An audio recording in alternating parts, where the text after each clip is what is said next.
Hello friends, welcome to civil success point. आज हम एक नया टॉपिक पढ़ेंगे, दूसरा चैप्टर यानी कि कंप्यूटर का, जो कि होगा कंप्यूटर की संरचना। ठीक है, पहले चैप्टर में हमने कंप्यूटर एक परिचय पढ़ा था, जिसमें हमने कंप्यूटर को किस तरह से बांटा गया है, उसके प्रकार के हिसाब से, उसके कार्य प्रणाली के हिसाब से, और उसकी सारी जनरेशन हमने पढ़ी थी। ठीक है, आज का टॉपिक होने वाला है कंप्यूटर की संरचना यानी कि स्ट्रक्चर ऑफ कंप्यूटर।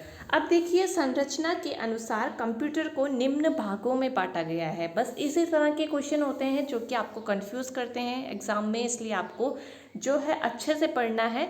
ठीक है, तो संरचना के अनुसार कंप्यूटर को 3 भागों में बांटा गया है। वो होती हैं input devices, central processing unit यानी कि सीपीयू, और आउटपुट डिवाइसेस यानी कि आप हिंदी में इन्हें देख सकते हैं। इनपुट डिवाइसेस को कहते हैं निविष्ट युक्तियाँ, सेंट्रल प्रोसेसिंग यूनिट को कहते हैं केंद्रीय प्रसंस्करण इकाई, और आउटपुट डिवाइस को कहते हैं निर्गत युक्तियाँ। ठीक है, अब इनको थोड़ा थोड़ा डिटेल में पढ़ेंगे कि इनपुट डिवाइस क्या होती है, सीपीयू यानी कि सेंट्रल प्रोसेसिंग यूनिट क्या काम करती है, और आउटपुट डिवाइस क्या होती हैं, क्या काम करती हैं। इनको ही हमको डिटेल में पढ़ना है। इनसे जिस तरह के क्वेश्चन बनते हैं वो मैं आपको बताऊंगी कि किस तरह से क्वेश्चन पेपर में पूछे जाते हैं। ठीक है, तो चलिए इनपुट डिवाइसेस देखते हैं। निविष्ट युक्तियाँ क्या होती हैं? निविष्ट युक्तियाँ वे युक्तियाँ हैं जिनके द्वारा हम आंकड़ों तथा निर्देशों को कंप्यूटर में निविष्ट करा सकते हैं। यानी कि कोई भी डाटा है या कोई भी इंस्ट्रक्शन है, उसको हमको कंप्यूटर में इनपुट करवाना है। ठीक है, उसके बाद जो है ये डिवाइस क्या करती है, किसी भी अक्षर, अंक और स्पेशल सिंबल जैसे होते हैं, उनको क्या करती है, बदलती है पहले बाइनरी डिजिट में, ताकि सीपीयू इसको समझ सके। ठीक है, आ रही है बात आपके समझ में? पहले आपने कोई चीज़ इनपुट की, उसके बाद जो है सीपीयू तक ये पहुंचती है, सीपीयू इसको अच्छे से समझता है। ठीक है, ये आगे मैं डायग्राम के थ्रू आपको बताऊंगी। उसके बाद जा करके हमको एक आउटपुट मिलता है। ठीक है, तो इनपुट डिवाइसेस का ये काम होता है।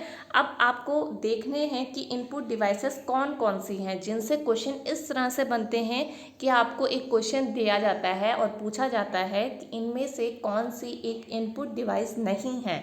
तो उसमें आपको 3 ऑप्शन इनपुट डिवाइस के मिलेंगे और एक ऑप्शन आपको आउटपुट डिवाइस का मिलेगा। ठीक है, तो जो आउटपुट डिवाइस होगी फिर आपको वो जा करके टिक करनी है। इसलिए आपको इनपुट डिवाइसेस को अच्छे से ध्यान देना है कि कौन सी इनपुट डिवाइसेस हैं, जो कि नॉर्मल इनपुट डिवाइसेस हैं, जो सभी को ही पता होती हैं, जैसे कीबोर्ड, माउस, ये तो हर किसी को पता होगा।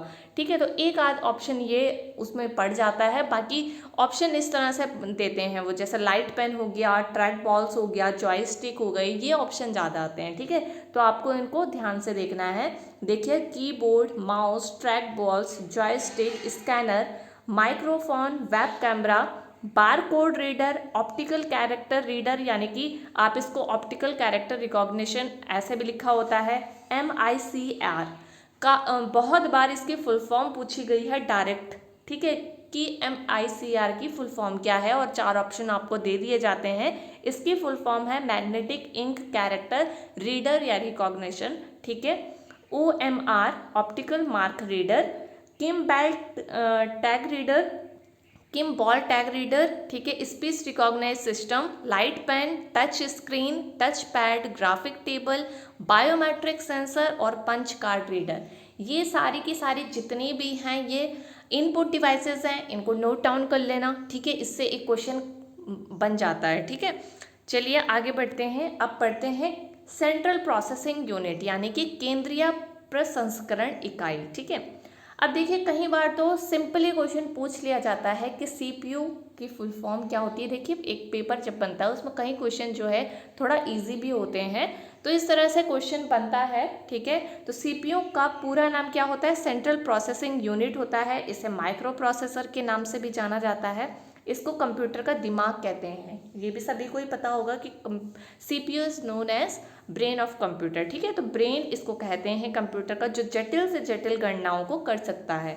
सीपीयू के अंदर वे सभी निर्देश होते हैं जिनके द्वारा कंप्यूटर संचालित होते हैं, यानी कि कंप्यूटर ऑपरेट होते हैं। ऐसे सारे इंस्ट्रक्शन जो है सीपीयू के अंदर होते हैं।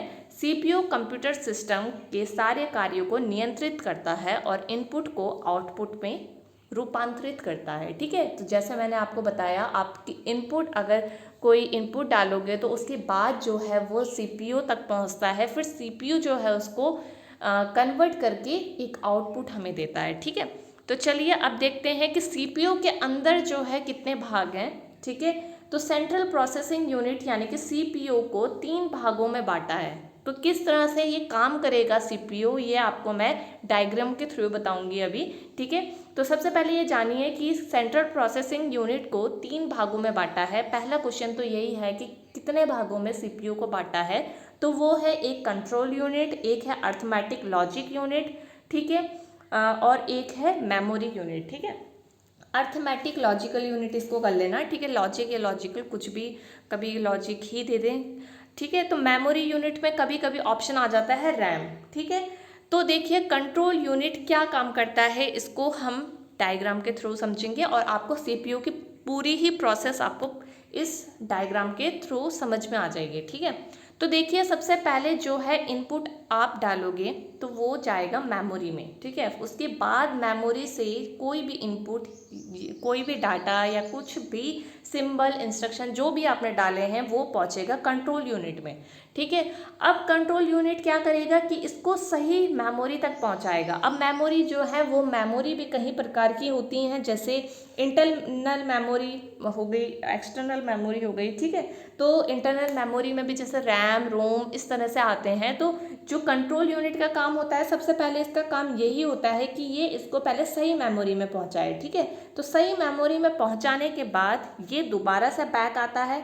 ठीक है, दोबारा से बैक आने के बाद ये जाता है ALU में, यानी कि अर्थमेटिक लॉजिक यूनिट। ठीक है, तो अर्थमेटिक लॉजिक यूनिट का क्या काम क्या होता है, अर्थमेटिक का मतलब हो गया आपका जिसमें कैलकुलेशन होगी, ऐड, सब्ट्रैक्ट, डिवाइड, मल्टीप्लाई वगैरह, और लॉजिकल कैलकुलेशन होती है जैसे कि greater than, smaller than, equal, ये सब, यस, नो, जो भी है इस तरह की कैलकुलेशन, यानी कि तार्किक गणना आप कह सकते हैं, ये काम करता है लॉजिकल यूनिट। अर्थमेटिक काम करेगा ऐड, सब्ट्रैक्ट का, ये सारा जो जब काम हो जाता है, पूरी कैलकुलेशन जब हो जाती है किसी भी डाटा की, उसके बाद फाइनली हमको एक आउटपुट मिलता है। तो ये पूरा काम हो गया एक कंट्रोल यूनिट का। तो इतनी बात आपको समझ में आई, तो कंट्रोल यूनिट का ये काम है। ठीक है, उसके बाद हम देखते हैं कंप्यूटर मेमोरी के अंदर क्या, किस तरह से मेमोरी आती हैं। सबसे पहले कंप्यूटर की मेमोरी को 2 पार्ट में डिवाइड किया गया है, प्राइमरी मेमोरी और सेकेंडरी मेमोरी। ठीक है, प्राइमरी मेमोरी को आप इंटरनल मेमोरी भी लिख सकते हैं। ठीक है, इंटरनल, और सेकेंडरी का मतलब हो गया एक्सटर्नल मेमोरी। ठीक है, तो देखिए इंटरनल मेमोरी पहले हम देखते हैं। प्राइमरी मेमोरी या इंटरनल मेमोरी ये 2 तरीके से होती हैं, वॉलेटाइल और नॉन वॉलेटाइल। ठीक है, अब वॉलेटाइल मेमोरी क्या होती है, पहले इस बात को समझना है। सबसे पहले ये क्वेश्चन बहुत पूछा जाता है कि रैम इस लिखा होता है क्वेश्चन, उसके बाद आपके पास ऑप्शन होते हैं वॉलेटाइल या नॉन वॉलेटाइल। कई बार तो इसमें ही सब कंफ्यूज हो जाते हैं और कई बार ये क्वेश्चन गलत हो जाता है, कई बच्चे इसको सही टिक नहीं करके आते, इसी में ही हमेशा कन्फ्यूज़न होता है कि वॉलेटाइल है या नॉन वॉलेटाइल है। तो सबसे पहले इस चीज़ को समझो कि वॉलेटाइल मेमोरी क्या होती है।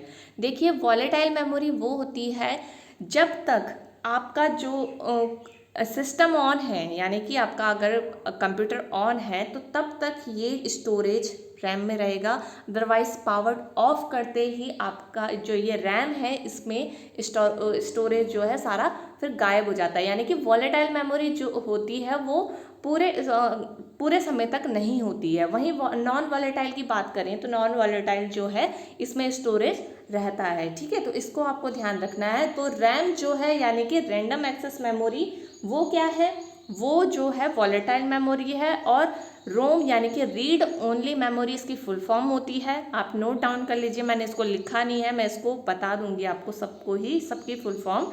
रोम क्या होती है, रोम नॉन वॉलेटाइल मेमोरी होती है। ठीक है, फिर रैम को भी 2 भागों में डिवाइड किया गया है, एक होती है एस रैम, एक होती है डी रैम। ठीक है, एस रैम का मतलब स्टैटिक रैंडम एक्सेस मेमोरी और डी रैम का मतलब डायनामिक रैंडम एक्सेस मेमोरी। ठीक है, तो रैम की फुल फॉर्म तो वही होगी, एस से स्टैटिक, डी से डायनामिक। ठीक है, वहीं बात करते हैं रोम की, तो एक होता है प्रोम, एक होता है ई प्रोम, एक होता है ई प्रोम। तो देखिए रोम की फुल फॉर्म तो सब जगह वही हो जाएगी, रीड ओनली मेमोरी।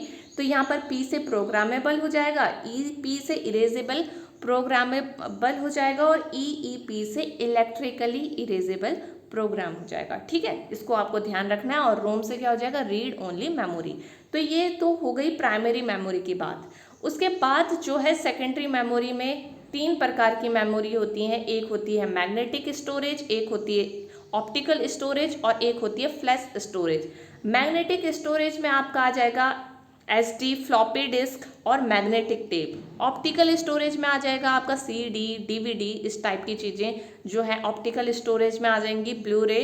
और फ्लैश डिवाइस, फ्लैश स्टोरेज जो कि रिमूवेबल डिवाइस होती हैं, जैसे कि पेन ड्राइव हो गई, मेमोरी कार्ड हो गए, ठीक है, जिनको आप मूव भी कर सकते हैं इस तरह से। ठीक है, तो आपको ये ध्यान रखना है। अब इसमें क्वेश्चन किस तरह से बनते हैं, देखिए इसमें भी इस तरह से ही क्वेश्चन बनते हैं कि which one is primary memory और which one is secondary memory. तो इसमें क्वेश्चन इस तरह से दिए जाते हैं। प्राइमरी मेमोरी का क्वेश्चन दिया जाएगा कि which one is primary memory, तो उसमें 3 ऑप्शन आपके पास सेकेंडरी के होंगे और एक प्राइमरी का होगा, तो उसमें आपको फिर प्राइमरी वाला टिक लगाना है। तो इस तरह से आपको ये पूरा चार्ट जो है इसी तरह से बना लेना, ठीक है, या इसको याद कर लेना, फुल फॉर्म लिख लेना। ठीक है, चलिए आगे बढ़ते हैं। निर्गत युक्तियाँ यानी कि आउटपुट डिवाइस। ठीक है, आउटपुट डिवाइस क्या होती हैं? निर्गत युक्तियाँ कंप्यूटर हार्डवेयर का एक मुख्य भाग होता है। यह एक मैकेनिकल युक्ति यानी कि देखिए इलेक्ट्रोमैकेनिकल डिवाइस ही लिखा है। ठीक है, ये इलेक्ट्रोमैकेनिकल डिवाइस होती हैं। जब कंप्यूटर मॉनिटर पर हमें कोई सूचना देता है तो उसे निर्गत कहते हैं, यानी कि उसको आउटपुट कहते हैं। जो इनपुट हमने डाला उसके बाद जितनी भी प्रोसेसिंग हुई उसके बाद मॉनिटर के थ्रू जो भी आउटपुट मिला उसको हम आउटपुट कहते हैं, और जिस माध्यम से हमें मिला उसको कहेंगे हम आउटपुट डिवाइस। यानी कि हमको इन्फॉर्मेशन जो मिली है वो मॉनिटर के थ्रू मिली है, तो मॉनिटर क्या हो जाएगा, एक आउटपुट डिवाइस हो जाएगा। अब आउटपुट डिवाइस के एग्जांपल देखिए जिससे क्वेश्चन बनते हैं कि which one is output device या which one is input device. इस तरह से जो क्वेश्चन बनते हैं, तो आउटपुट डिवाइस कौन कौन सी हैं? Monitor, printer, plotter, projector, speaker, earphone और हेडफोन। ठीक है, तो ये सारी जो हैं आउटपुट डिवाइस हैं। ठीक है, चलिए आगे बढ़ते हैं। इकाई प्रणाली। इकाई प्रणाली यानी कि सिस्टम यूनिट। सिस्टम यूनिट क्या होती है? जैसे कि CPU के अंदर जो भी सिस्टम होता है उसको सिस्टम यूनिट कहते हैं, जो कि एक बॉक्स की तरह होता है, आपने देखा होगा अच्छे से। तो इकाई प्रणाली को बॉडी भी कहा जाता है। यह एक बंद बक्से यानी कि क्लोज बॉक्स की तरह दिखता है, जिसके अंदर आंकड़ों को प्रोसेस करने वाली इलेक्ट्रॉनिक युक्तियाँ यानी कि इलेक्ट्रॉनिक डिवाइसेस होती हैं। ठीक है, सिस्टम यूनिट यानी कि इकाई प्रणाली स्मृति इलेक्ट्रॉनिक यूनिट यानी कि इलेक्ट्रॉनिक डिवाइस को जो है क्षति होने से बचाती है। सभी कंप्यूटर से इकाई प्रणाली जुड़ी होती हैं। ज़्यादातर इलेक्ट्रॉनिक जो डिवाइसेस होती हैं वो स्टोरेज यूनिट और सिस्टम यूनिट के अंदर ही होती हैं। ठीक है, तो ये आपको थोड़ा थोड़ा इसका मैंने बेसिक बताया। अब देखिए सिस्टम यूनिट के अंदर क्या क्या चीज़ें होती हैं इसको जानना जरूरी है, जो कि मेन इंपॉर्टेंट चीज़ें लिखी हैं, जैसे कि motherboard, port, power supply, expansion card, expansion slot इन मदरबोर्ड। ठीक है, तो कई बार इससे क्वेश्चन इस तरह से बन जाता है कि सिस्टम यूनिट के अंदर इनमें से कौन सा एक भाग जो है वो सिस्टम यूनिट का नहीं है,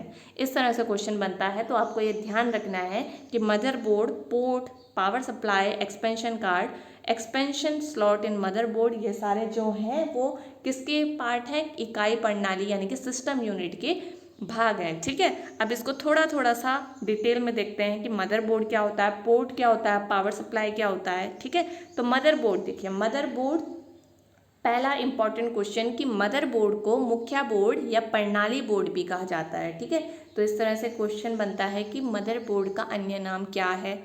प्रणाली बोर्ड यानी कि सिस्टम बोर्ड, मुख्य बोर्ड यानी कि मेन बोर्ड। ठीक है, इसमें इलेक्ट्रॉनिक सॉकेट लगे होते हैं यानी कि पोर्ट लगे होते हैं, मदरबोर्ड में सॉकेट लगे होते हैं छोटे छोटे। ठीक है, कंप्यूटर में अन्य बोर्ड भी जो है मदरबोर्ड से जुड़े होते हैं। छोटे छोटे जो अदर पोर्ट्स होंगे वो किससे कनेक्टेड होंगे? मदरबोर्ड से कनेक्ट होंगे।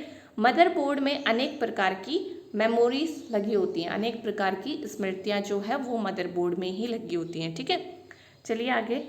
पोर्ट पोर्ट जो है इकाई प्रणाली के पीछे लगा हुआ एक कनेक्टर यानी कि एक संयोजक होता है, ठीक है, जिसको हम क्या कहते हैं, सॉकेट कहते हैं, ठीक है। तो पोर्ट आपको नॉर्मली भी पता होगा कि पोर्ट क्या होता है, एक सॉकेट होता है, ठीक है, जो एक कनेक्टर की तरह लगा होता है, ठीक है, इस सिस्टम यूनिट में।